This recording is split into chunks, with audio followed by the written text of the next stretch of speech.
In today's video, I'm going to show you exactly how to convert a CDA file to MP3 using VLC Media Player.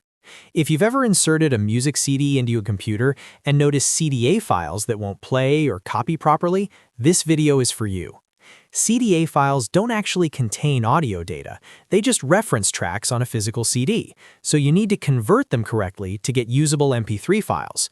VLC Media Player can do this completely for free, and it works on both Windows and Mac. I'll walk you through every step so you can convert your audio safely and easily. And before we jump in, if this video helps you out, make sure to hit the like button and subscribe to the channel for more simple software tutorials like this. Alright, let's get started. First, make sure VLC Media Player is installed on your computer. If you don't already have it, you can download it from the official VLC website and install it in just a few minutes. Once VLC is installed, go ahead and open VLC Media Player so it's ready to go. Next, insert your audio CD into your computer's CD or DVD drive. Give your system a few seconds to recognize the disc before continuing. With the CD inserted and VLC open, look at the top left corner of the VLC window and click on Media. From the drop-down menu, select Convert or Save. This will open a new window where VLC allows you to choose what type of media you want to convert. In this pop-up window, click on the Disk tab near the top. Under Disk Type, select Audio CD. This tells VLC that you're working with a music CD instead of a video disc or file.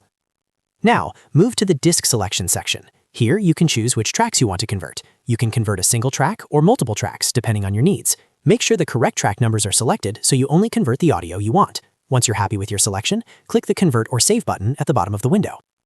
A new settings window will appear. In this window, look for the Profile drop-down menu. Click on it and choose Audio MP3. This ensures that the final output format will be MP3, which is compatible with most devices and music players. After that, click the Browse button to choose where you want to save your new MP3 file. Select a folder, give your file a clear name, and then click Save.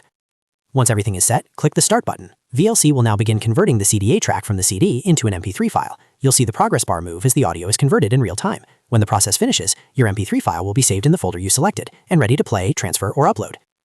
And that's it! You've successfully converted a CDA file to MP3 using VLC Media Player for free. If this tutorial helped you, make sure to hit the like button and subscribe for more easy step-by-step software guides. Thanks for watching, and I'll see you in the next video.